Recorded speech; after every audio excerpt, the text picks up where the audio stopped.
for most of us, especially us high achievers, we're so good at looking at the silver lining and even bypassing the suck altogether. 100%. It's not this sucks, because that would also imply that we're fully in it and we're stuck in the suck. We can actually have that awareness to say that sucked, because that's the awareness of, wow, that was a really hard situation. Sometimes we're in it for too long and then we get stuck there. But then sometimes we go so fast into the victor mode, it is eventually going to catch up with you. While those were some of the hardest times, losing my mom, my brother, and my dad in my adolescence, I'm the only one that knows how hard and how painful and how gut-wrenching that is. And I can't let anybody else know, because I'm the strong one. Yet when you are now starting to break down because the foundation is cracking, it was starting to break me down so that I could finally let others in. You don't have to be okay all the time. The concept of resiliency, I think it's been conjured up, really just blocking everything out, whether it's your heart, whatever it is. Everyone. Oh gosh, yeah. And the resiliency is to take it in and feel it, and then work with that to move forward.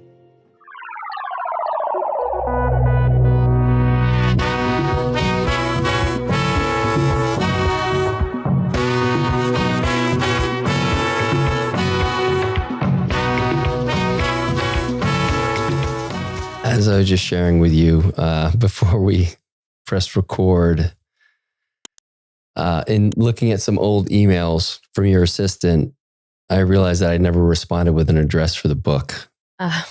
And it just so happened that in the period of time this fall, it was I'd say a pretty challenging time for me. And, as I was researching for today, I was like, oh God, that book would have been a godsend. So, and we got a lot to cover today. You've got an incredible story. You've been through a lot. You've alchemized so much of that, and in the different ways you're sharing it, is really amazing. And I've learned a lot just in the little bit of research that I've done. So I'm really excited about this. It reminded me of why I do the podcast. Like, sure, it's for other people to listen to these conversations. It was really for me, and to really ask the questions that'll guide me through the challenges and the journey that I'm on. And I'm really interested to dig into the book, into your podcast, and the different ways that, you're sharing this stuff. So, I mean, I'm happy to dig in anywhere, but at the very least, let's talk about the book. Yeah. That sucked. Now what? Isn't that a metaphor for life, right? And in the last couple of years, so many people can really feel that. Mm-hmm. Oh, totally. I mean, I feel like it's been such a mantra for so many of us in just, in our relationships, in the way that we are even showing up with, in our communities even, and people purging some of the ways that they're doing things, whether it's in their career, whether it's in relationships. And so I think, and for me specifically in the stage that I'm in motherhood, and that was, this book really birthed out of motherhood. And, I love that you started it off and saying, the alchemy of everything. Because yeah, I've definitely been through a lot, and a lot of the full, big, sucky moments. But then to come on the other side of that and then have because you're a parent as well of 3. Yeah. And so to have the micro sucky moments every day, just because you're in the woes of the, under 5 baby bubble. Yeah. And it's been, it's been both a blessing and beauty and magical and messy, which is why I think it's the amalgamation of it all. Yeah. Wow. It's, again, as I what I understand about what's in the book, there are 3 mindsets. Is that right? Where the first one is this victimhood. Yeah. And I don't want to say that I play the victim card ever, but I definitely do to myself. And, there was definitely, as I was going through those periods, there was a little bit of shame around that. Like, dude, don't play that card. But it was just an instinct. Like, why is this happening to me? Right. And then as I was able to not go into the future, think of the catastrophes that were around the corner potentially, and just sit in it. It's like, okay, you're here right now. Like, what are you going to do? And for me, those solutions that used to work for me as the problem solver were there. They all seemed so futile, and they really were. It was just a matter of staying in it. And the next one is survival. And so I was like, I just got to get through this. I just got to be with it, survive. And ultimately, if I can stay in it long enough, I can get to the other side, what you're talking about, and get into that thriving point. And I feel like it's only been recently that I feel like I've stepped out of it. Oh, wow. And meanwhile, while I was in it, I kept telling myself, okay, this is happening for you. I have no fucking idea why or how or what it's going to look like, but I know that's what's really happening. I don't feel that. Had to convince myself, and that would allow me to just be with what was going on. It's like, okay, actually things are kind of terrible or shitty, but everyone's okay. Right. Right. Because I think that also, we go through these seasons and stages of life where, in the book, yes, the 3 different mindsets, but we talk about how sometimes the victim can keep us stuck. And for most of us, especially us high achievers or, folks who really want to self-actualize and self-improve, we're so good at looking at the silver lining. Yeah. And even bypassing the suck altogether. 100%. And we're like, all right, I've been through something like this before. It's not as bad. It's not as bad. So, we psych ourselves out. But then, like you're saying, and I love it because it's totally I envision it as like a little cauldron of like actually be and embrace the sucky of the suck and actually say, okay, yeah, well, that sucked. It's not this sucks, because that would also imply that we're fully in it and we're stuck in the suck. We can actually have that awareness to say that sucked, because that's the awareness of, wow, that was a really hard situation, or this is a really hard situation. And I can make that choice to choose to stay here and feel it. Or as most of us do, because we've done all the work and we've done all the things and we're like, we know better. And then we judge ourselves for feeling the feelings. And then we're like, okay, the now what? So most of us go to the now what so fast. And in my book, I talk about the victimhood where, yes, sometimes we're in it for too long and then we get stuck there. But then sometimes we go so fast into the victor mode of being that director and saying, all right, I got it. I got it all. I don't need any help. I'm good, until we're really not, that fake it till you make it saying, I don't really buy that so much, because it is eventually going to catch up with you, and I think that if we allow ourselves to feel that, like you knew you were in this darkness, and to say, all right, we're in it. And many times when we kind of surrender and just say, all right, we're in it, because, what we resist persists. Yeah. Yeah. Yeah. So true.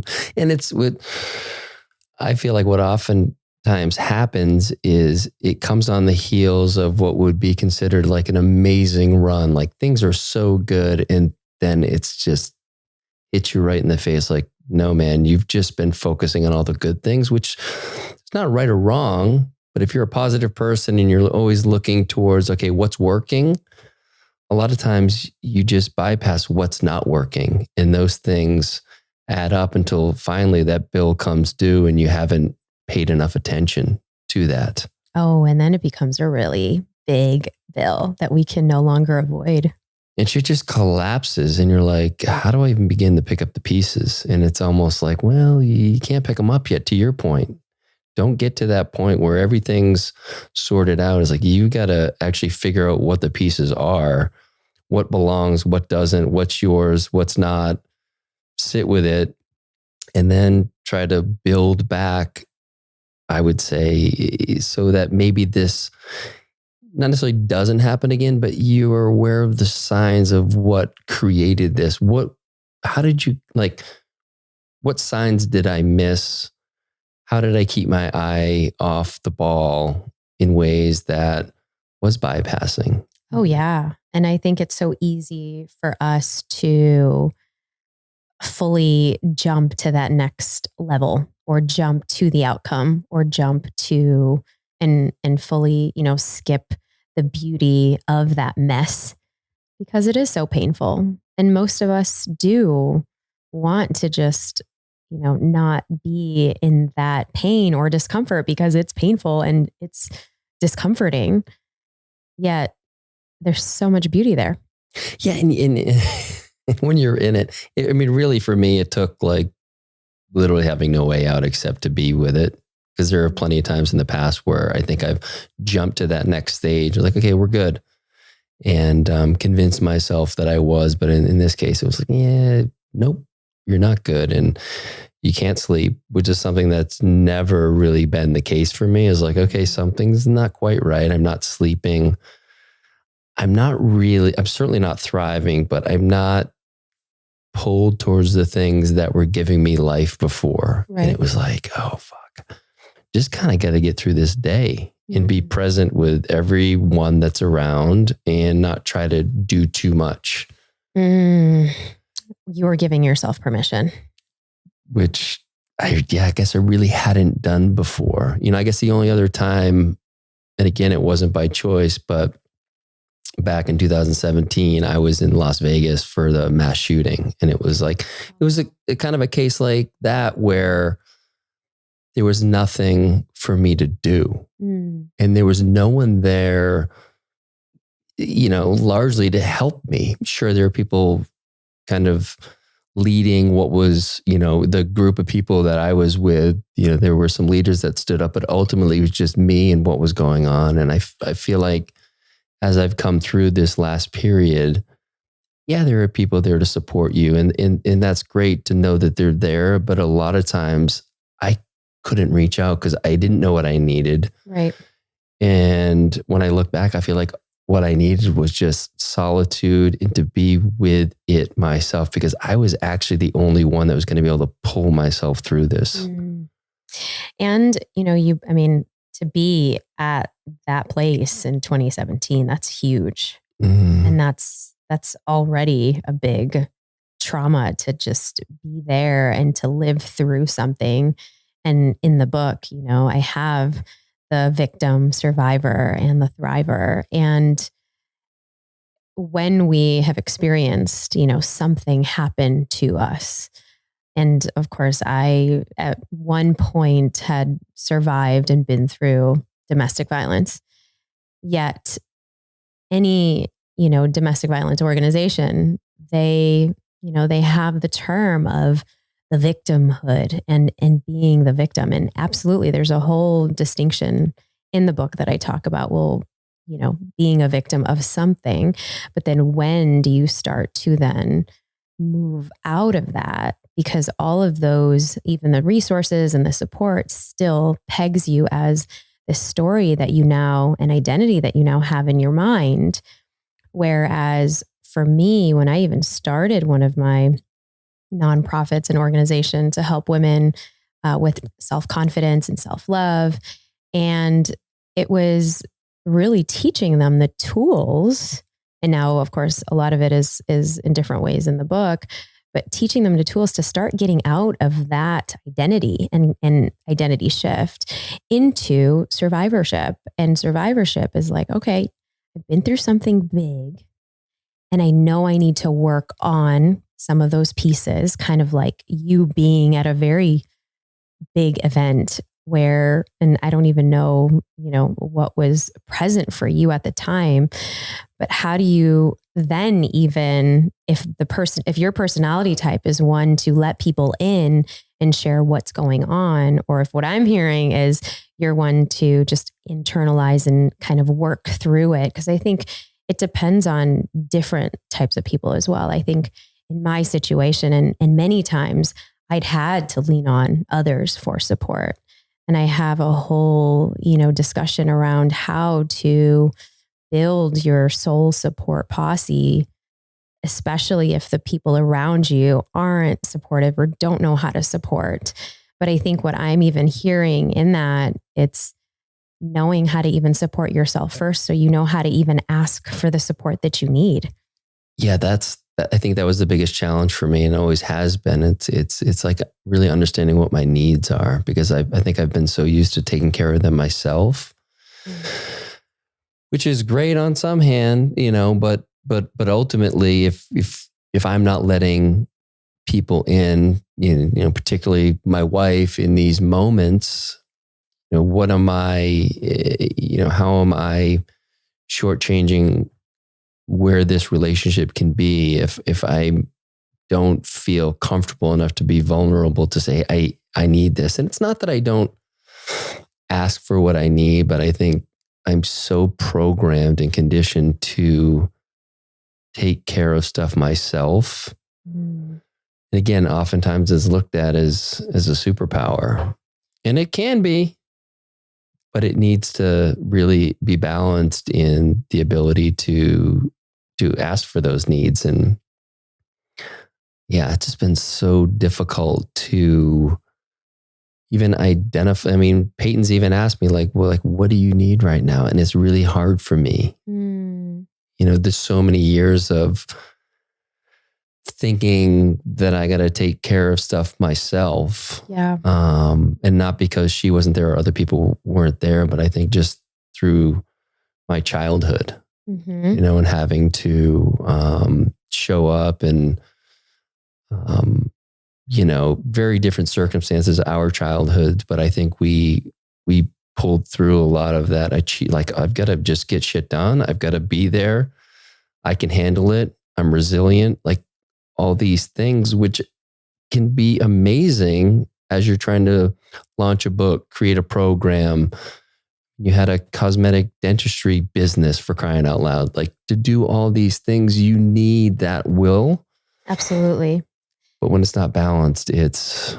Oh, and I mean, I totally resonate with you in terms of how do you even ask for support and let people in? Because there have been so many times in just, in the different seasons of my life, during going through, loss, and then going through my divorce. And even in those, and even in selling my business, my lucrative cosmetic dental practice that I thought was like my golden gate and my ticket to not having to feel the feelings that I had hid and I had shoved in a closet. And I did a really, really good job of trying to make it super, perfect, because that was the profession that I was in. And everybody was telling you how great you are. So you're like, okay, I got this figured out. Like, I don't need to feel any of that stuff, because look at what I'm doing. Look at what I'm doing. Yeah. Look at how far I've come. Yeah. Despite everything that I've gone through. And, while those were some of the hardest times, losing my mom, my brother and my dad in a span of, 5 years in my adolescence, it was also something that I thought, to your point, and I feel like it's kind of similar. It's like, all right, I got to do this. And I'm the only one that can do this, because I'm the only one that knows how hard and what those and how painful and how gut wrenching that is. And I can't let anybody else know, because I'm the strong one. I've been told, it's like, you've been told you're the chosen one. Yet when you are now starting to break down because the foundation is cracking, and you yourself are not made out of steel, we're human. Yeah. What is it? 90% water. Yeah. We're supposed to be fluid. And even, I think the whole idea of resiliency, and, perhaps maybe you agree with this, but is not just that toughness. It was always starting to break me down so that I could finally let others in and give others permission that, oh, wow, like it's okay. She's also breaking, and she should, because look at, she's been through a lot of life. And to say it's actually okay that, you don't have to be okay all the time. And in order to then now embrace a different side of you, the side and maybe parts of ourselves that for whatever reason we were conditioned to believe that certain feelings weren't valid, or that we would be looked at less than because we only had this one vision of ourselves that people would look up to us for. And with that then changing, it is uncomfortable to be seen in that way. And it's almost a new, we're starting from scratch. It's a new muscle that we have to build because we're so used to being this idea of strong. But, in the book, I talk about the audacity of resiliency is not our strength by any means. It's the ability to actually break down, fall apart. And, I imagine even the metaphor of, if you've ever seen Cirque du Soleil dancers or trapeze artists, and how, or even gymnasts, right? How they're able to flow and form in these beautiful ways and kind of move their body. Well, they are just moving in flow. They're agile, they're flexible, and they're not rigid in thinking that, okay, nothing can penetrate them. Yeah, if they don't catch on one of the bars, they are going to fall, but then they'll get right back up. And, even the way they stand after a pose, if you've ever seen the Olympics, they stand with such grace, even if they've completely fallen. And that, I feel like, is a metaphor that I have taken into, or a visualization, because I'm so visual, to say, oh, wow, yeah, let us fall apart. Because in the falling apart, we now can see, and to your point of picking and choosing, well, what was ours to begin with? Because that's a whole skill set in and of itself. And I think for me, for so many years, that was not the case, because I tried so hard to overcome and bypass that mountain, because that pain was too deep. Because if I were to go in that pain, I would fall all the way to the bottom of the cauldron and be in that suck for a while, and rightfully so. Yeah. And I love that the concept of resiliency. And I think it's been conjured up in our mind, certainly in mine, that strong bracing for whatever is coming. And there's no fluidity. There's no receiving. It's really just blocking everything out, whether it's your heart, whatever it is. Everyone. Oh gosh. Yeah. And so just to really be able to receive all that's coming in, and the resiliency is to take it in and feel it, and then work with that to level up and move forward. Yeah. And to, there's to, in my book, the second part of the book is all around, well, what does it really mean? Like, what's the actual literal definition of it? And if we look back in our Latin courses, I took Latin. Okay, so you know, right? Been a while. I could test you. Yeah. Well, resiliere, actually, the literal meaning is to bounce. And so for our society to condition us, and even my parents growing up, when we were going through these tragedies, I remember vividly my dad, he was from India, he was an immigrant. He was saying, he's like, Neeta, you're strong. You're strong. You're my strong girl. And I'm like, yes, I am. Nothing's going to break me. Yeah, just dropping that spell in there. Oh, yeah. And it was subconscious. And of course, he was doing the best that he could. Yeah, like that's like his way of showing like, you've got this, we've got this, his way. Yeah. Oh, absolutely. Like, we've got this. Don't worry. We've got this. And also then when we're at, 2 decades later in my 20s, I couldn't hold all that pain in anymore. I tried so hard. I totally achieved. I was the top of my class because that was my coping mechanism. I'm like, all right, I'm going to show the world not to feel bad for me or my little brother, because we're going to be okay. And we're fine. We're totally fine. But then when I'm stuck really in this beautiful relationship that would show me that actually, oh, honey, you're not okay. And I'm going to bring this person in to shake things up so that you can really feel and really make the decision to focus on you for the next several years. And this is all before I was 30, by the way. And so, what a painful yet magical lesson. And to actually say, all right, I need help because I'm bursting at the seams of holding it in for so long that now it's actually causing me to be in a very unsafe environment where I have to fully leave. Okay, so there's a lot to unpack here.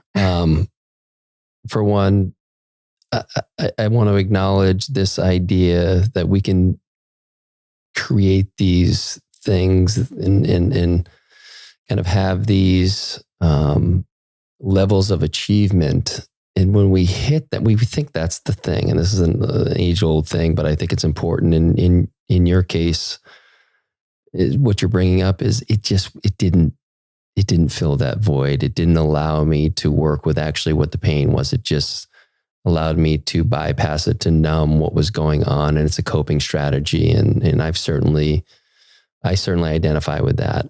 So I think people just like really sitting with in what ways, again, externally, we're getting the validation that what we're doing is amazing and we're great at this and great at that. And we're unfortunately prone to buying that bullshit. And it just allows us to not work with what's really there. And so you talk about this relationship that came in to shake things up for you. Before we get into that, I would love to just walk back a little bit what it was like as an adolescent and all the challenges, because you did say that this book was birthed out of, this season, but I know it started way back then. Of course. And so just for context, I'd love to, because it's a powerful story. And, I think when you talk about resilience, you had the kind of the first kind through a lot of it, which is just surviving it. And then you've really stepped into this other version of it, which is, I think, where we all want to land. And what does that journey look like and how challenging was it? And I don't think anybody has ever asked me in that way before. So thank you for not only seeing that and honoring that, because that's huge. That's a gift. Yeah. So we connected also because I was born and raised in Chicago my whole life, the city. And growing up with immigrant parents, my mom was from the Philippines, my dad was from India. And so, working hard, work hard ethic, tiger parenting, accolades, education, pride, legacy. I mean, it's just a beautiful, magical soup of the juiciest sauces, right?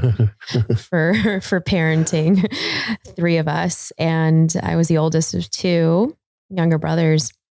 And so at the age of 10, my mom fell ill. And so she got diagnosed with breast cancer.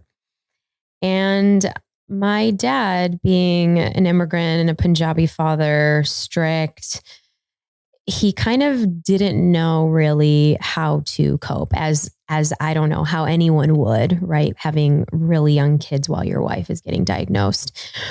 And then for those 6 years, she was in and out of remission. And when I was about 14, then she would get struck again with the cancer spreading to not only her lungs, but to her brain. And I just remember even the last few years of that time where I was a freshman in high school. I had gone to Lane Tech in the city. And I would remember coming back from school and going while everyone was doing the mall as they did back then, or, any of the sports, curricular activities. For me, I was bringing my book bag home to the actual hospital, Thoric Hospital. And I know you know where that is. Yeah. And I'm just placing the whole thing. I'm like, God, you were going to school at Lane Tech and I was a few blocks away while in Chicago and trading. Like here we are in, 2023 sitting together talking about this. What a crazy world. So wild, right? Yeah. And so she lost that battle when I was 16.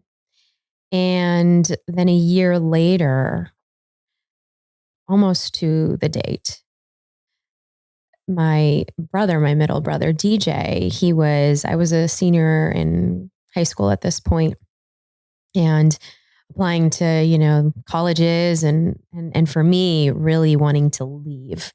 Yeah. Because it was already so much for me. And I'm like, okay, my dream is to go to one of these schools and, did all of the things and basically we were starting to rebuild our lives and coming out of that tragedy, especially after having been in it for so long.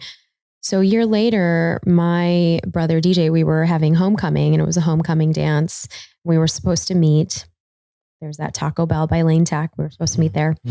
Well, he never made it because he collapsed in front of his school. He was going to Gordon Tech, which, for listeners' context, they were right across the street from each other. And they tried to revive him because he did have asthma, but he was not an athlete. He was just doing his thing. He was almost growing out of it as well.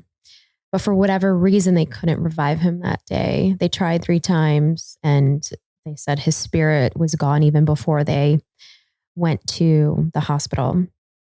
And so, obviously, years now later, having dove into tons of spiritual work, for me, I really feel that my brother and my mom were so close because they were. Energetically, they were so close. And of course, they both had lung situations, which if we know in the healing process, our lungs are a sign of grief, the grief that we're holding in. And so that, if you can imagine, it took our family completely out. It was just why screaming, wailing, just so much pain. And for my dad, he went into this deep depression. I had to then fully step in. We had so many family members coming through because my Filipino side of the family was also there. My mom was from the Philippines. And so it was just so much. It was chaotic. It was survival, like at its biggest. And you just feel like you were just punched in the gut so hard that how are you going to even recover from this? And so my dad, that's kind of the mantra that he kept saying, Neeta, you're strong. We're strong. We got this. And I don't know what else you could say at that point because you're in it fully. And I think that then it was really then my responsibility to carry some of this load. And for my dad being Indian, the societal pressure of needing to have your wife at functions and family gatherings. And really, so that's a big deal. That's a cultural thing, right? Oh, I didn't know that. Yeah, it's strange without. And so there was a lot of relearning or even unlearning for my dad. And so he had to walk his walk, and walk that journey. But then 2 years later, he was diagnosed with lung cancer. And was he a smoker or anything like that? He was a smoker for 30 years. Mm-hmm. But when my mom had passed and she had transitioned, he made a whole shift and change. So the evolution of him, and which is why I say unlearn, he was starting to shift his habits. He was at this point of the diagnosis, he used jogging and, running to start really helping with his lifestyle. And he was dating at this point, shout out to AOL chat rooms back in the day. Do you remember that? and he was a poet. He actually wrote poetry. And so he was starting to get his groove back. And so the interesting story around all of that was he had his health in the top form at this time. I mean, he was doing all of these right things. And we had finally said yes to, a family wedding, because weddings are a big deal in the culture, right? Filipino Indian weddings. And so we said, Pa, why don't we go? Because this would be the first time that we would actually show our face to a family gathering in 2 years since my brother died. And so he said, okay. And I said, well, he had, silver gray hair. And I said, well, I thought it would be fun to just, let's dye your hair black. And he's like, okay. So we went to, the store, we got him the dye, and my brother Vinay, who was younger at the time, 5 years younger than me. And he's like, okay, we're going to do this. As soon as the dye hit his head, he had a major allergic reaction and his face fully swelled up. And that's when I started to get those pangs in my stomach. And I started to get like, oh God, this is bad. I don't know, but this is bad. Neeta, brace yourself.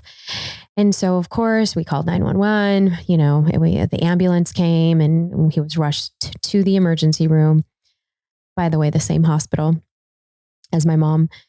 And that's where they did all these routine tests. And that's when they told us the diagnosis, that they found an inoperable tumor in his lung. And my dad was in shock. We were all in shock. I mean, immediately it was like, oh gosh. And me being the rebellious teenager, I was like 18 at this point.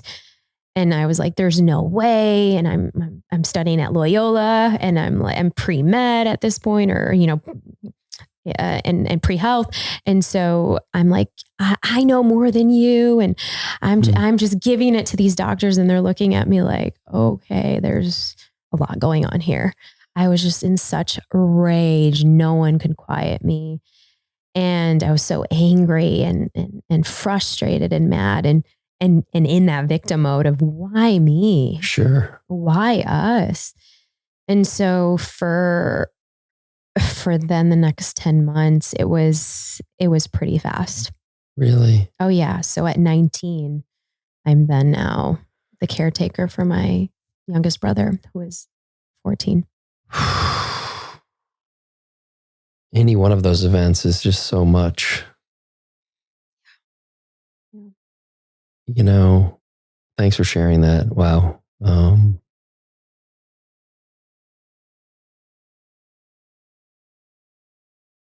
It's interesting. The hair dye, on the surface, it's like, oh, that's a terrible thing that happened, but it really wasn't. It was the thing that alerted you to what was going on, and to know what you were facing.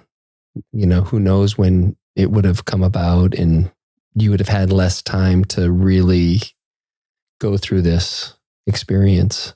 It's so true. And, no one's even pinpointed that before. So thank you, Cal, for doing that. And you're right. I mean, that was the blessing in disguise. That was such a big moment for us. Because even for I remember the first few months of his diagnosis, he was just doing his thing and still thinking that it was a fluke, not really believing the doctors, because we, God forbid, didn't want to do the same treatment that my mom had to go through, because during my mom's last few months of being alive, she was just hooked up on a ventilator. Her lungs were giving out. She was in the ICU. And so I grew up seeing that. We would do our piano lessons and perform and our dance. We would come to the hospital to entertain her and the nursing staff. And so to have all of that come back, and that was our life again. I know for a fact my dad was like, trying to do as much as he could, as much as we knew what to do at that time in that space. And it was, yeah. Had to stir up so much of those old memories of, I'm sure it's such a long process to get through any of that, but to be faced with like, wow, here we go again. Oh, yeah. It's like all that pain. Now, as you were sharing about your dad and how he had kind of moved on and changed his lifestyle,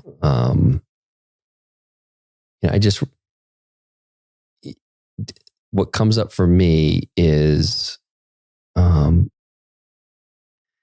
my own experience, when I've made changes, it's like I've made them, I've changed the process of how I'm doing things. So in my mind, I've changed things, but what hasn't changed is what's really in my heart. And so I'm still kind of doing similar things. And I wonder if, your dad, again, me, I was doing the best I could. And at all times, I believe that that's the case. And your dad was too. And he maybe just didn't have the proper support to get into that grief. Oh, yeah.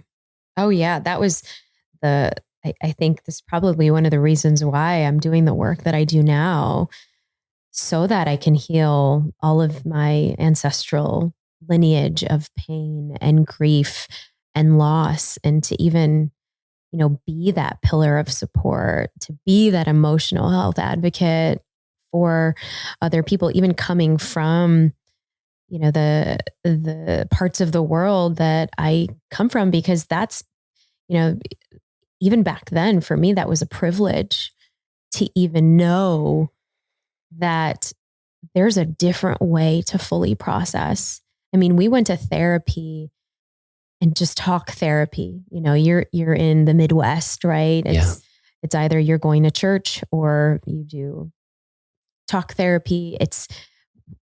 I had no idea that other alternative modes of healing and, really existed. But one thing that we did have was, my dad was a very big meditator. And he was Hindu, and in the part of India where he came from, was from the north in Punjab. And so there it's a mix of Sikhs and Hindus and, Buddhists. And so we grew up going to both of those places of worship, and my mom was Catholic. And so the running thread in our home was, pick your flavor, but have something. And so I remember, some of the ways that he would be clearing his energy was taking his mala beads. And my brothers and I, when we were young, we would be, coming into his puja room, because he had a really big puja room, and we would go and we would try to take his beads and play with it. And we'd run in while he's chanting, and he's in full, chanting and meditation, and he would not, he would just come after us, take his beads back and go back and shut the door and lock the door. And we would try to break in again and do the same thing. and so that never really resonated with me, because as a kid, you don't want to do the things that your parents are doing at all. So I'm like, that is so weird. Why is he doing that? And back then it wasn't cool to be Indian like it is now. Sure. And so, I had to really come to terms with that when I was ready. And so a lot of it didn't really inform how my healing process really was until after my dark night of the soul, which was when I left my, abusive relationship. And that's when I started to bring back, these are the rituals my dad and my mom had. These are the rituals that every year we would have this pilgrimage, and going to the temple wasn't just about the dogma of religion, but it was just a space to honor yourself and to create and have that altar like we had in our home that we grew up with. You know, all of the things that we are doing now and in the different ways. I grew up with all of those things, but because it was in my face, it was just not something I really cared about until I actually was. But going back to, you know, as a kid, having lost your brother and your mom within a span of a year, and going to, you know, in Chicago, the school systems, they want to make sure you're not going to harm yourself. Mm-hmm.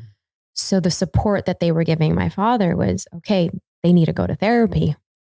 And this is the only kind. And so, and while that was great and it served me in the way that it could at the time, I don't really think, and part of maybe my soul's contract has always been to then fast forward and dive fully into the depths of my healing when I fully fell apart on December 31st, 2011, when I actually walked out of my marriage. Okay. I definitely want to go there if you're willing to. Sure. But I'm curious about a few things. One, like, I'll just throw them all out to you just so, because you've got me going here. Yeah. I'm curious what your spiritual practice looks like today.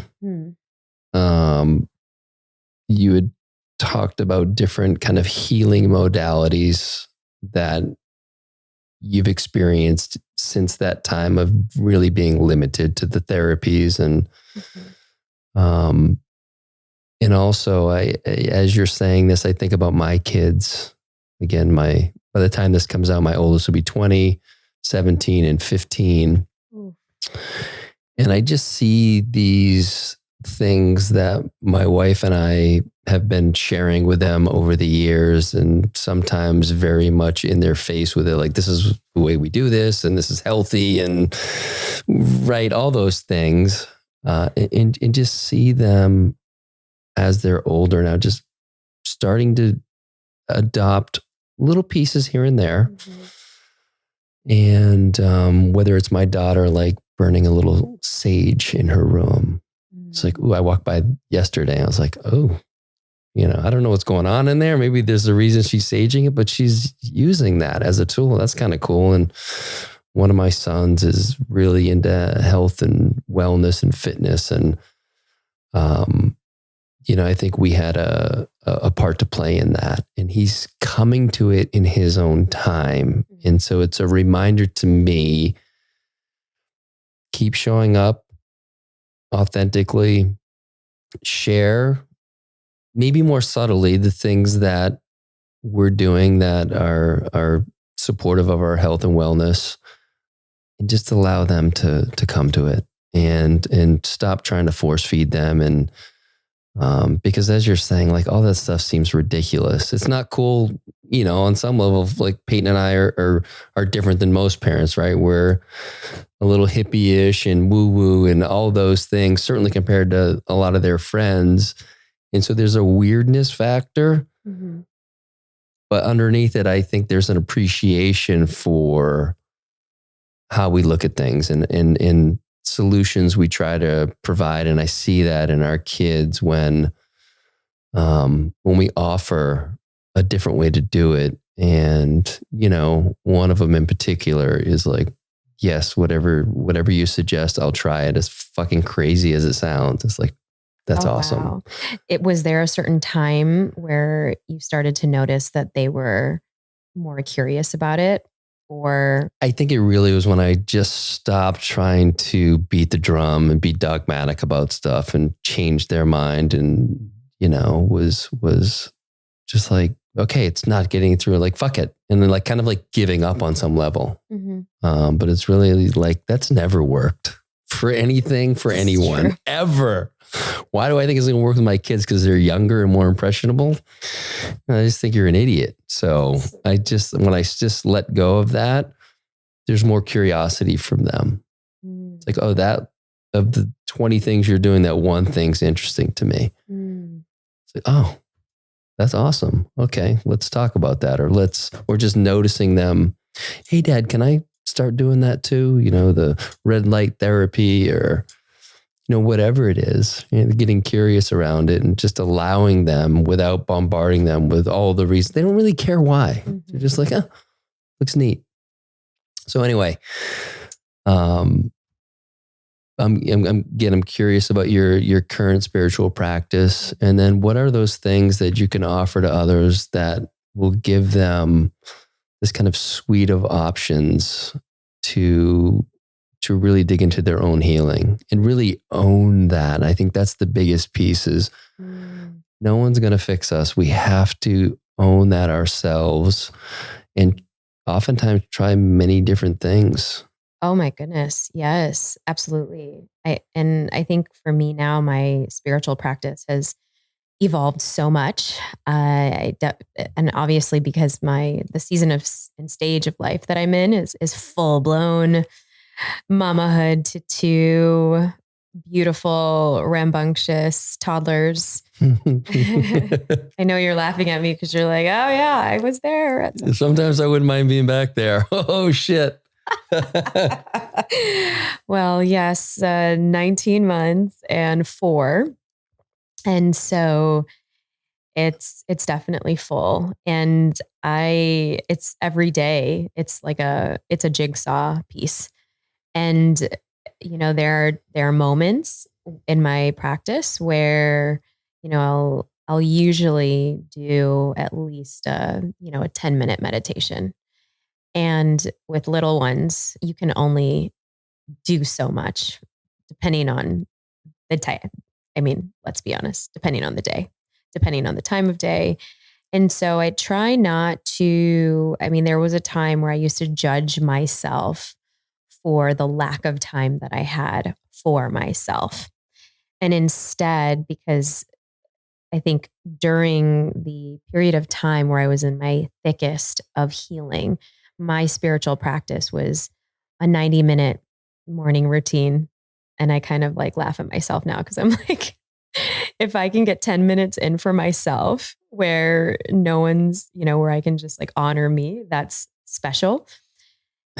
I just think I've been so through that, like as I was exploring, kind of like what I was saying earlier, like doing all the things to the changing the diapers. Oh, but I'm just saying in general, like that big routine of I'm going to go outside, I'm going to do the Tibetan rites, I'm going to go do this, and it's like a 2-hour thing. It's like it's not about the length of time. It's about being able to drop in and get what you need and then get back to what your, family needs from you. Oh, totally. But, and I think during those stages, it really served me because for so many years growing up as that matriarch of my family, I kept giving from that empty cup. Ooh. And so, if you're in that season and stage of your life where you can give that time to yourself, go for it. Right now, I'm not in that season. And it could look different because now some days it'll be, all right, a morning dance routine. And we have a spiritual practice around the morning dance routine where everyone's dancing and it could be the most ridiculous song that my kids want to listen to for that day.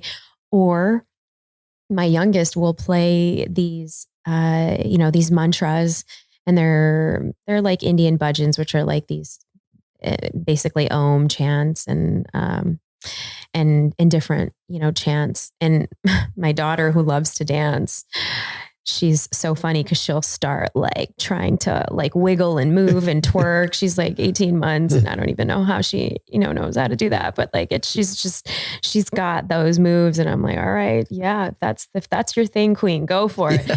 But it's so fun because I know that music has been such a magical tool for us in our house.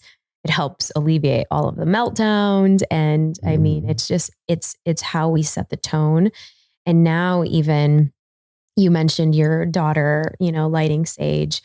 We have different incense. So whether it's, the Palo Alto in the day and I'll have my son who's 4, who understands now, okay, we've got to clear the energy in the morning.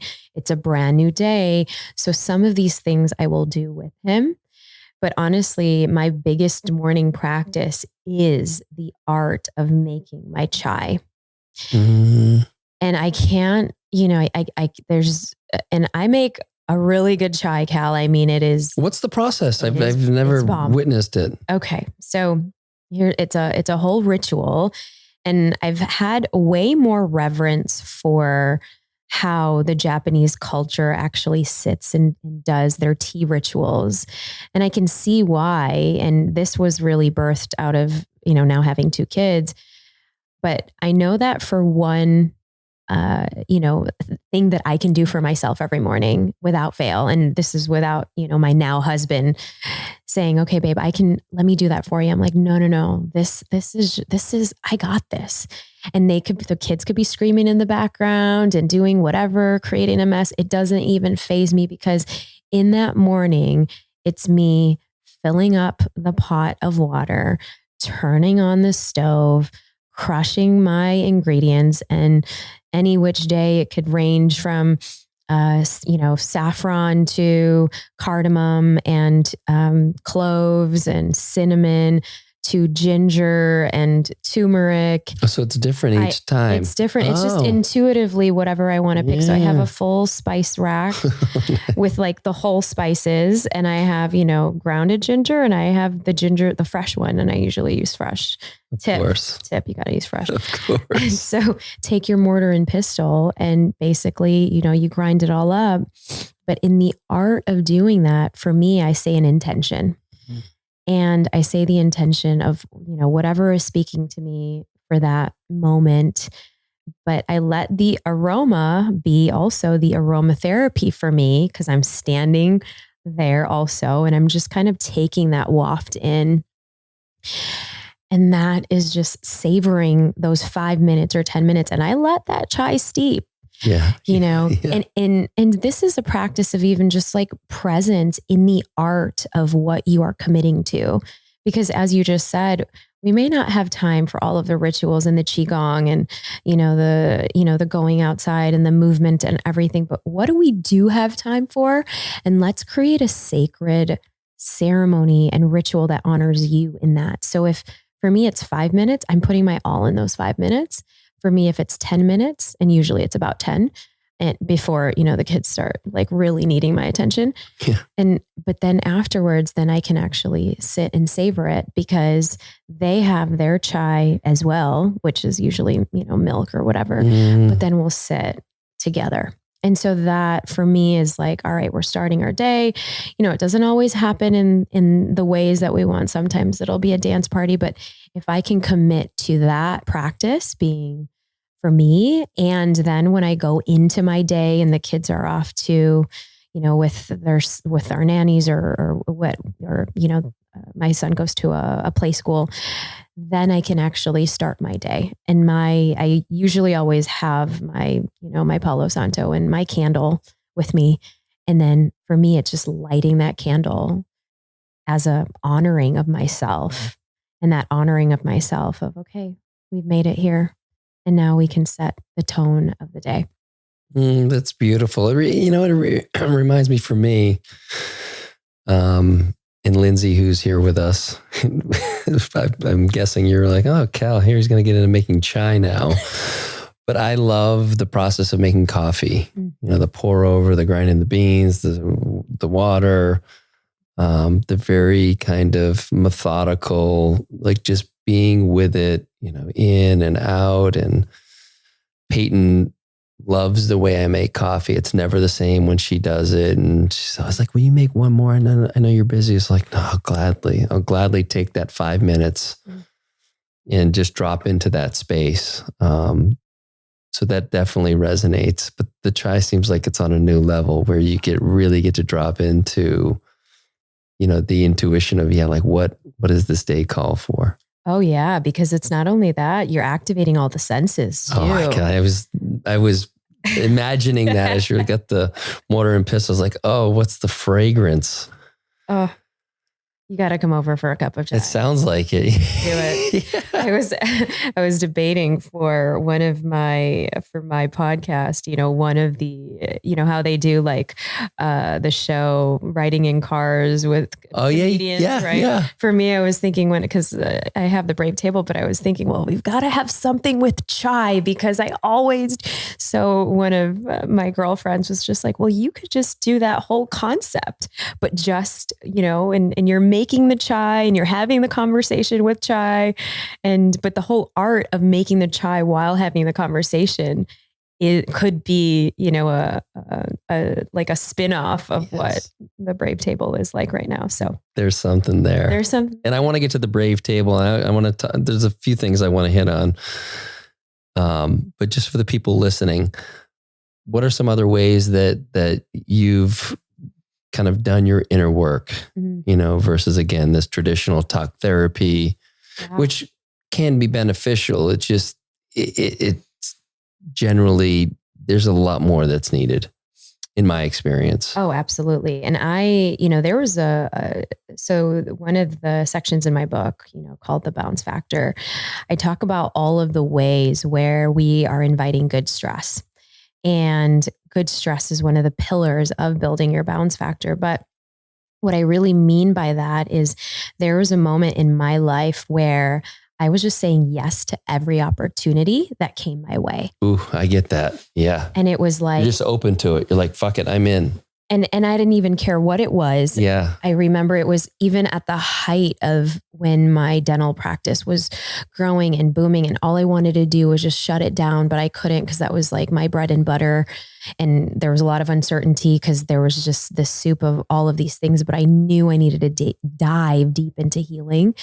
And so it was, saying yes to, going to different retreats that were taking me out of the Midwest, taking me out of my current bubble of what was safe, what friends that I had grown up with or went to professional school with were thought to think that this was the appropriate way to heal. And I was just breaking barriers and saying, nope, I am going to go to Bali. I am going to visit the ashram that, my parents and my family, my dad's side of the family would go to, and just spend time in digging into that spiritual aspect.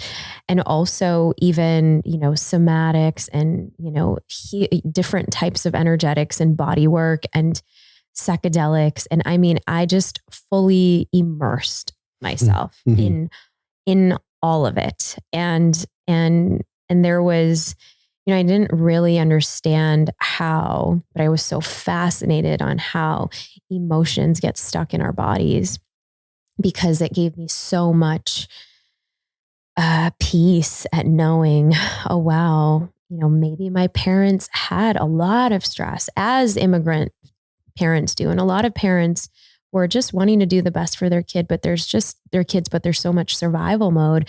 And I wanted to kind of integrate some of the things that they didn't know how to then start even just doing my own healing around, like family constellations. And I went so deep into it, and, it took me around the world. I visited 45 different countries at this point. Oh shit. Just to spend time with different people in different places. And, the biggest kind of eye-opening for me was the times that I dove into different aspects of, plant medicine, psilocybin, psychedelics, ayahuasca. And that is when I actually reconnected back with my parents and my brother.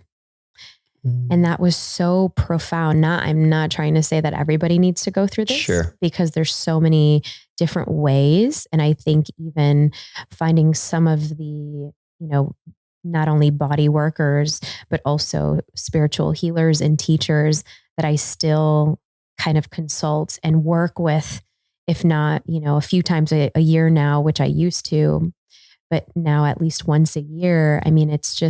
It's been such a profound aspect getting back into myself, or this, and tuning into more of the energetics of myself in this stage of my life, it's been huge. And I think, practically for any listener, and I talk a lot about the different ways that you can dive into and actually create your own practice that really suits you. But how, I just want to kind of honor you in saying that we have to try what feels, interesting for us. Yes. And coming from that lens of curiosity than skepticism, because I was so skeptical, coming from a science mindset and coming from a science background. Mm-hmm.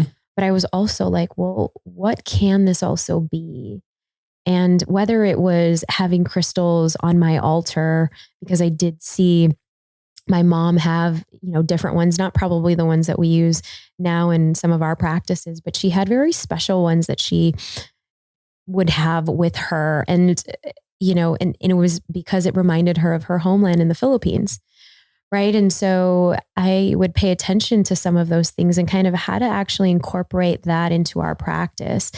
There's something that I actually did, and it was very, maybe woo-woo of me at the time, but I went to Bali and it was probably my second time there, but I chose to honor myself by marrying myself as this practice of, okay, I'm going to honor all of my needs and I'm going to put myself first for the very, very first time. And it might sound so cliche, but that's just what energetically I needed. And so the practice was, I remember having, because, the flowers in Bali are so beautiful and they're so vibrant. But picking flowers, and I was on the southernmost tip of Bali, which was, Uluwatu. It's like where the Indian Ocean, I think, meets, or maybe the Oceania. I can't remember. I'm not the best at geography. Nor am I. but it's that southern tip. And it was so special because there's also this like monkey temple around there. And I remember just getting, the flowers, and I always carried incense with me, and I still do when I'm traveling. But, to have like the honoring the earth, honoring the beauty of where we are, honoring nature. And I had the sand, but it was just those different things that for me, it meant that I was going to even have this as a sacred ceremony just to honor my needs and not to sacrifice whatever, I would perhaps maybe lean into if I were to get into a relationship again.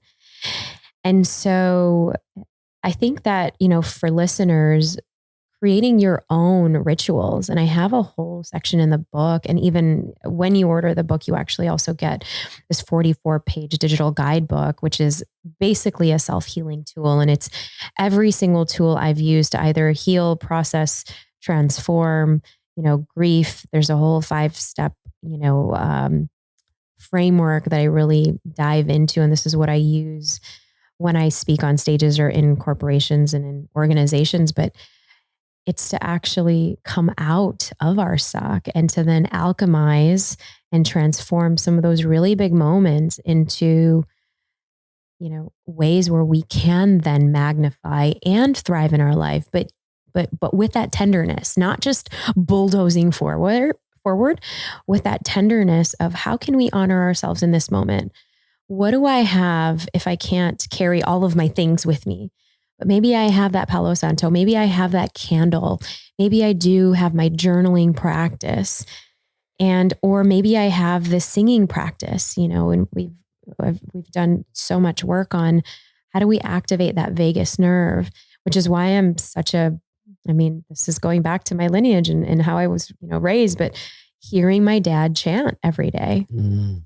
And even when I first got into meditation, I didn't do the chanting meditations. It just reminded me too much of home. And I'm like, no, I'm going to do, TM meditation. Or Sure. I'm going to, I'm going to do the Ninjapa, the Japanese meditation of just the mindfulness. And And then now here I am doing, my own guided meditations, taking people through different ways. But I think it has to visit you and you have to be kind of ready for it. So what I rejected initially in my practice, now I've brought back even with my little ones, because I didn't realize how much they love chanting. And, we do this thing where it's like we're breathing in, and especially when it's like a really tough day and they're all over the place and they're screaming and crying and just like meltdowns. And I'm just like, all right, we're going to buzz like a bee. Let's do it. And then let's just 3 times, let's do it.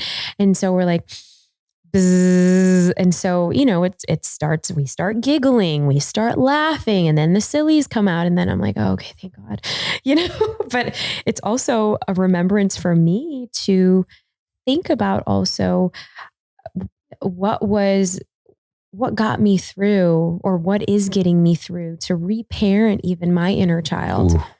And to spend time with my inner child, because that wasn't even a thing for me growing up. And to allow the silly, to allow the making fun of ourselves, to allow just getting messy and embracing the chaos, but in a fun way, in a different way than, and that's where the celebration of the contrast, I think really is. Oh, well, I love that all this is in the book too. So people are like, oh, you don't need to take notes. Just go by the book and it's all in there. And I love, it was almost a bit of like, hey, caution around the plant medicines, because that's obviously become a big deal. And I think in my experience and what I've seen with others, you're just better served in working through all these other pieces and getting that foundation kind of available enough to be able to receive what those messages may be. If you are truly called to the plant medicines, a lot of people want to go to that first. And generally that doesn't work very well. People get broken and they don't know what to do. And oftentimes there's not a solid integration program afterwards. But if you do all this work prior, you'll have your own ways to integrate. And it's always great to have someone or a team to support through that. But, I think it's really important for people to understand that it is not plant medicines are not a panacea. They can fuck you up, if not done properly. And so all these other things that it's work. It's not as easy as going and drinking a cup of ayahuasca and then like, boom, you drop in. There is work, but it's there for a reason. And it's also, I think that the misconception with plant medicine is that it's going to solve everything. If you aren't already open to seeing and introspecting, the fourth part of the bounce factor that I talk about is that radical self-awareness. And I think that's been what you've been alluding to this entire episode of our conversation, is we have to then take personal responsibility. And if we're having an outlook on life where everything is happening to me and we're not open to seeing the shadows of ourselves, when you get into those dark spaces of plant medicine or psychedelics, if you're not ready, it can really set you up for going down a very deep rabbit hole that you may not have been ready for, and it can lead to a very dark place. Yes. Damn. I've been there. And it's tough because you can come out of those experiences with what you think are the answers, and they're really not. They're just awarenesses that you didn't have before. And I kind of made that, I wouldn't call it a mistake because I learned a lot from it, but I went through my first experience, and I thought I knew what was quote unquote wrong. And I actually didn't do anything I didn't have the tools to work with what I was shown. Right. And it wasn't until a subsequent, or a few subsequent experiences where I was actually able to work with what was going on, because I had done so much work in between that first one and the other ones that it just made more sense. And I also understood that it wasn't solving any problems for me. It was just bringing light into that, into what needed to be, what needed my attention. And that's what I found, again, this doesn't have to be plant medicine based. It can be, any kind of experience. And I feel like that's what I was shown this fall, we'll call it, what wasn't working. And I'd been able to look past it for a long time. And then it was like, bro, you can't look past this shit. And I wasn't able to. And that was like, again, we kind of talked about it earlier, but there are many opportunities for us to do that deep introspection. It's just like, do we have the courage to look into it? And I think a lot of times in the past, I really hadn't. In this, like I said, in this case, I didn't have any other options. And many times the only option is to then say, all right, we're gonna dive in, and we're gonna go into that depth of pain and say, okay, this is where I'm at. And even, in Fly Forward, the first, step, as you have said, is the fall, is to recognize that, okay, there is this medical diagnosis, or that there's this shift in myself that is uncertain. I'm not quite sure when it's going to end, but to, instead of resist it or bypass it, we're saying, all right, here's where I am. And to fully, wholeheartedly, I kind of envision myself just giving it a big hug and just saying, well, thank you. Thank you, rage, anger, jealousy, whatever those feelings and emotions that we tend to judge ourselves, because these are different aspects of ourselves that we've learned subconsciously to suppress or to distract or numb for whatever reason. But those signs are showing you that, okay, there's parts of yourself there that want to come up, that want to bubble up to the surface. And that's where we then get into igniting. And igniting is step 2 in that process of, okay, we've got to make a decision. Are we going to stay in this reality of ours, or are we going to ask for help? And help can look like asking those questions and leaning into your own practice of the journaling or the introspection, or maybe it's getting outside support. And, for me, the through line through all of the seasons of my life, and maybe that's just because I had to recreate in many ways a family that I'd lost so young, I leaned into like friends support. And that's why I talk a lot about, like, how do you create a soul support posse? And when I say soul support posse, it's really that friendship that supports you in your evolution and in where you are at, and is not trying to change or fix, but maybe they're just there to hold that container for you so that you can fully release and fully let go and fully be cared for, and that you can fall into their arms without any judgment or self-critique. That's that ignition stage into the rising stage. And the rising is knowing that, well, we're standing up and on 2 feet, but it's wobbly. It's not, because it's this new evolution for us. And we're trying to do things differently than we've done in the past, because it's a brand new reality for us. And it's scary as fuck. And it kind of didn't really work in the past. It just bypassed. Yes. It's, I think one of the challenges I had was knowing I have an incredible soul support posse. Is that right?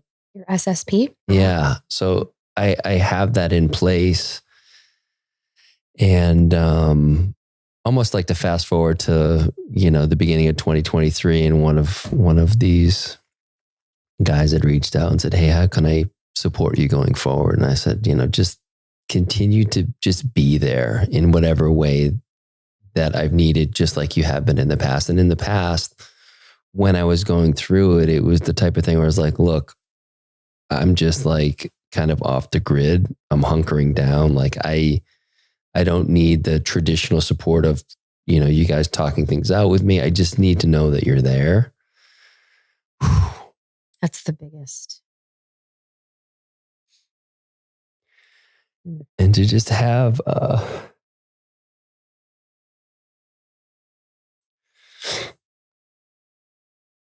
just to not feel the guilt of like, not letting them in that moment to what's going on, because I was in deep process, and them allowing me to be in deep process and just checking in ways that weren't invasive and just allowed me to do whatever I needed to do. And it was quite a period of time of some isolation from my closest friends. I mean, I just felt loved through the whole thing. Wow. And to even allow them to witness you in that space, not having to change, not having to pry things open, just to take all of it as it is. That's huge. And these are guys who certainly see me at my best. And for a long period of time, I've been the one that's really thriving. And, to feel vulnerable and comfortable enough to share that with them. And it wasn't everybody, but there were people that I was able to share that with, that it just showed me. And I was kind of expressing this to one of my kids, like, look, there's going to be people that come into your life and they're the cool new friend and, the flavor of the month, but there's going to be people that have known you for so long and have been through things with you that when the chips are really down, they're there. And you'll find out, unfortunately, there's a weeding out process, but it's important because you need to know when the chips are down, who's going to be there. Oh, yeah, absolutely. I mean, I've definitely been through a lot of those phases myself. And I think that, I've learned to accept that there are different kinds and tiers of those friendships. And some in which where, as you say, when the chips are down, who is going to actually be there? Well, that there are some of those friendships that they can't even hold things in themselves. So how would they even hold that for you? And that's okay. That. But then there are some where they rise to the occasion and they are just your mirror. They are just holding that space for you to fall. And, in either scenario, it's not good or bad. It's just what is. And I think for so long, I thought that it had to be like all or nothing. Like either you're in my inner circle or you're not. And I think that even just, going back to like being that awkward kid going into college or going into any of these social situations, having lost, having gone through some really big traumas, and then friends of yours in that season of life are like, oh yeah, what do you do? What do your parents do? And then for you to say, well, here's what happened to me, or, you don't want to really share because you don't feel safe to share, but then you don't want to lie either. Oh gosh. And then to be in that awkward stage of just being that young person and not knowing, you're like, oh boy, And so I think I had to learn early on who I was going to share things with and who I was not. And that I was going to accept what they could provide. Because I think at that stage, you just want to fit in and you don't want to be, the awkward kid that had, all these losses. And so I think that was one of the skill sets where I knew early on that not everyone knew how to even hold a little bit of space for any of that, or even respond to the bigness of those things. And then even fast forward as adults now, going through different situations. And so, yeah, I think that understanding and knowing that maybe there will be one of those two people that you're like, okay, when you really need them because you're there for them, they're not there in that same capacity, especially if you've always been the one bringing people together and cultivating the environment for shifts and transformations. But then when you need that, they can't really hold that, or they don't even know how to support you in that way because they've looked at you in this light. But then there's the other camp who, when given that opportunity to rise and be there for you, they surprise you completely. And they're like, well, here I am, love. And I'm always there. And I've always been there. Yeah, that's the one. I've always been there. It's like, oh, wow, you really have. Just haven't maybe appreciated it as much as, yep, because the stakes weren't maybe as high. Mm-hmm. Mm-hmm. So I know you said that your first marriage, it was like this thing, the universe came in and you needed that as the kind of shake up, the wake up call. But what do you, on another level, like, what do you think drew you to that first relationship? What was it that maybe, what void was that filling? And oh yeah, I think my other coping mechanism, throughout my teenage years into my 20s was holding on to relationships that were not serving me. And my relationships would overlap because I was so afraid of being abandoned. I didn't want to be alone. yeah. And I had relationships probably starting in my, in my early adolescence, like 16, and overlapped until, the final one in my late 20s that really opened my eyes to the self-love. And when I mean self-love, I really went in the full aspect of that healing process. But at the end of the day, yeah, I was willing in that time of my life, willing to, subconsciously, whatever we want to call it, energetically attract partners that were emotionally unavailable because I wanted to give. I wanted to give because I felt that my worth was defined by, all right, well, that at least this person's not going to leave me or die or have a tragedy happen, and it was until things got so bad that I had to make a full different decision for myself. And if I can go one step even deeper, I really just wanted to recreate a family that I lost. And so that was it, so much so that I would put myself and my needs and my worth and my beliefs completely last. And, I think for anyone who, struggles with that in their own lives or have picked partners who are, not the kindest to them, there's always a reason. What is it that we believe in ourselves at that point? And what do we believe in ourselves to be true?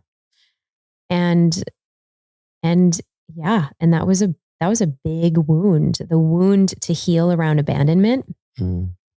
Huge because and I think the wound to heal around not, that I don't need to overwork and overdo and overpour into and overachieve just for my own worthiness and validation. Yeah. What gave you the courage to leave? Yeah. So I think that when, and in doing now this research for a very long time, and this being 11 years ago now, the pain has to get so big sometimes for us to pay attention. And, I think Rumi has this quote, the something along the lines of, I'll probably be butchering it, but it's, the only way to go through the pain is to feel the pain. And that pain was big, and there were moments of abuse, physical, mental, emotional abuse. My there was a time where my youngest brother was like, if you don't tell anybody, I am going to start telling everybody because I can't see you like this.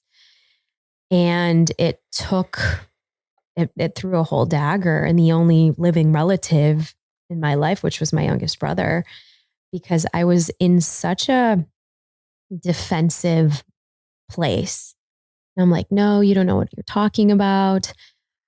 I thought I was the one that was broken. I was still going through my own version of the, talk therapy, but it was one-sided. It was just a lot of things in that relationship now were full red flags. I mean, there was the love bombing in the beginning of the relationship. I had no idea what that even term. Well, I don't know what that is. So that's when, in narcissistic relationships, codependent relationships, you'll have someone that is overly outpouring of love, and let's just say, buying your love and getting all the thousands of flowers at your door. I mean, full on love bombing, taking you to these beautiful restaurants and just fully over the top in so many ways, right? Got it. Like the complete opposite of the partner that I have now, which is so good for my nervous system. But I think that for a lot of us, especially in those vulnerable stages in our life, which was why I was so convicted of this work that I initially started to do in tandem with my dental practice of this nonprofit that I had started called Independent Awakening. And we partnered up with, tons of the schools and the colleges in Chicago and a lot of the organizations around, domestic violence, specifically for Asian and South Asian women, because it's definitely higher with immigrants because there's just so many stressors and things like that. Culturally, it's different. It's more patriarchal, and so for me, around that time, I needed to really then say yes to myself that I was no longer going to live in this reality where I would allow someone else to strike me for the last time. Damn. But it had to be like, I mean, there was a point where my life was threatened and I needed to, that's why it was haphazard in the middle of the night, New Year's Eve, where you're supposed to be celebrating. I was, dry heaving in my room. We had a home. It was a beautiful home in the South Loop of Chicago. And, I was living this lie, and I was in such defensive mode with everyone that I couldn't really see the reality that I was in, that I would let someone repeatedly talk to me in that way to diminish and gaslight my emotions, my feelings. And I just thought it was okay. And because I hadn't fully done the work on myself, and that was where all of it was stemming from, right? This was a cry for my inner child, the little Neeta who had to grow up at 10 years old. And this was like, please stand up for you, and so, and of course, in those moments, and I remember vividly, it was, my brother who knew the gravity of the situation, but didn't know of the number of instances things like that would happen. He would see things and was like, this is not okay. And to my other girlfriend who had been with me, since we were 17 years old, and she just mentioned one thing, and she said, Neeta, you're not even 30. You have your own practice that you built. What are you doing? And she didn't have to say anything, but she said, my parents are in their 50s and my mom still walks on eggshells around my dad. Do you want to be like that? You have a chance to leave. And, it's interesting how many times our closest friends, they don't, you have the friends that are like, oh, well, that person's terrible. Why are you with them? And, just talking about the negative. But in this part of what she was sharing, she was focusing on like the possibility and the future and and where I could be, right? And that was such a difference in our exchange, but it was so much so that it was the seed that was planted to be the catalyst for me to then let everyone in, tell everyone in my family, and file for a restraining order and hire a lawyer and do all of these big processes and very emotionally charged for there was a lot of darkness in that time that we don't really need to get into. But if one can only imagine when you're trying to leave someone in that capacity, it was very dark. But in those moments, well, we talk about strength, and when we talk about the first side of resiliency, that garnered so much of my inner bravery, my warrior, my courageousness that I did not know at the time where I was in my life that I had. And it took everything out of me because and that too, saying yes to support and saying yes to, I don't have it all together. Actually, you could open your home up to me for a few weeks, a few months, because I was living in fear. I was living in fear that, who was I at this stage? Yeah, I had this practice that I built, but that's not who I was. I was a woman in pain and didn't really even know where to begin picking up the pieces. But I knew the one place that I had to start was, this is not okay. And in saying this is not okay, well, then that relationship was not okay. And instead of saying, okay, well, this is not okay, well, what started shifting and changing was the way that I led in even my business and how I showed up to, the 10 people that were working under me, whether it was surgeons and hygienists and front desk people. But I had to open myself up to them and say, I'm not in a good place. And if you're afraid of your job right now, I'm going to do the best that I can, but I don't even know how I see the future right now because I need to focus on me and whatever that meant.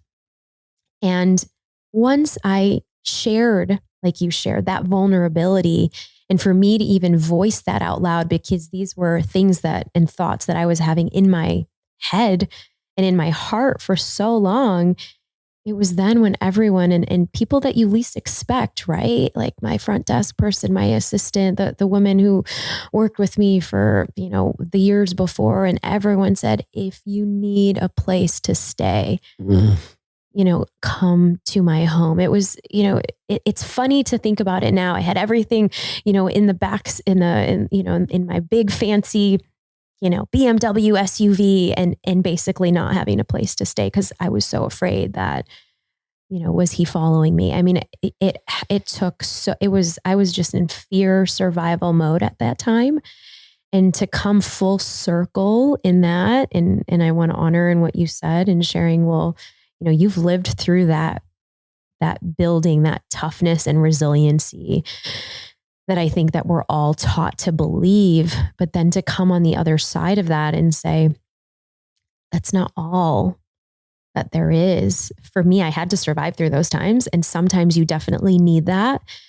But what I also ignored was the pace because I still kept things running. I mean, I was so afraid that I wasn't going to have money to pay for lawyers. I didn't know if they were going to try to take my practice. You just go into this fear mode and this energetic of like, oh no, what if? And I had to truly lean on so many people to then remind me, but also cultivate that inner strength in myself. And that's where my meditation practice became so strong And that's where I, in leaning into my support soul posse, which was my team members at the time, they were like, you go do what you need to do. You need to go and travel to wherever and go to whatever retreat you need to go to or whatever healing. You do this. We got it. So much so that I know this is not about, but my practice grew 2x because of that. And it was, I was there usually 6 days a week. Then it dropped to 5, then it dropped to 4, then it dropped to 3, then it dropped to twice a month. I mean, it was wild in how I grew in that leadership of myself and what I was capable. And so much so that, I would literally do talks on how to lead with vulnerability to these corporate CEOs. And I'm like, who am I? I'm just this dentist. Because that was such a big, huge shift for me. Because even as a female, just side context going through dental school, I was one of a few females in my class, let alone one of a few to even start my own practice shortly after graduating. And so a lot of the things that I had in my mind were, I'm too young to do this. I don't look like I should be doing this. I always would get, I'm the nurse. So I had so much of my inner confidence that was just so low at that point. And to be in a relationship that also reflected that back at me. Yeah. And it took so much of that courage and bravery to be on the other side of that. Yeah. What a journey. I mean, what an experience to be able to share with people and CEOs, and like you've lived it, and it's remarkable. I'm assuming you had this narrative in your mind about, oh no, I've got to keep this from everyone there, because if I let them know how everything is falling apart, this thing's going to go away. They're going to think I'm a fraud. All the things that we tell ourselves. And it's like you open up and everyone showed up, and it was like, whoa. And then you start to, you've experienced what leadership, true leadership really is. It's not about having your hands in everything. I'm not saying that's what you were doing, but I know that's for people that are high achievers, they want to manage every little piece of everything, and they don't allow those that they're that are part of the group to really rise to the occasion and to grow themselves. And that sounds like what you've created. And now you get to go out and share that and share so many other parts of your story. I mean, it just keeps ringing for me as this wounded healer. Like you've just been through so much, and you've come out the other side with such wisdom and these gifts to share. And it's beautiful. I'm so honored to have you on today, and you're doing such incredible work. And what else, share? I know you've got the Brave Table, which feels like it's an extension of all this work. And oh my gosh, yes, to have brave conversations and to encourage other people to be brave in their actions, in their relationships, in their own life. We definitely want to have you on, Cal. Yes, and my pleasure. Oh my goodness. Well, and it's to also have fun in the process of it. I think, yes, while writing this book, this is my 4th book, but it's my first time writing this book with a publisher. And so that's been such a huge up-leveling for me, because I feel like this book and everything that I shared even with you today, it's been a culmination of, yes, being on the other side of that. And while the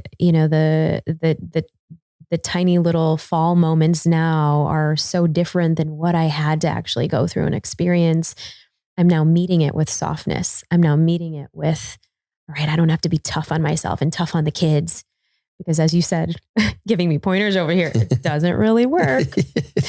So, and that's that softness again. And so I think that, yes, we have brave conversations at the Brave Table, but this book has been everything. So you can find me over at, thatsuckednowwhat.com.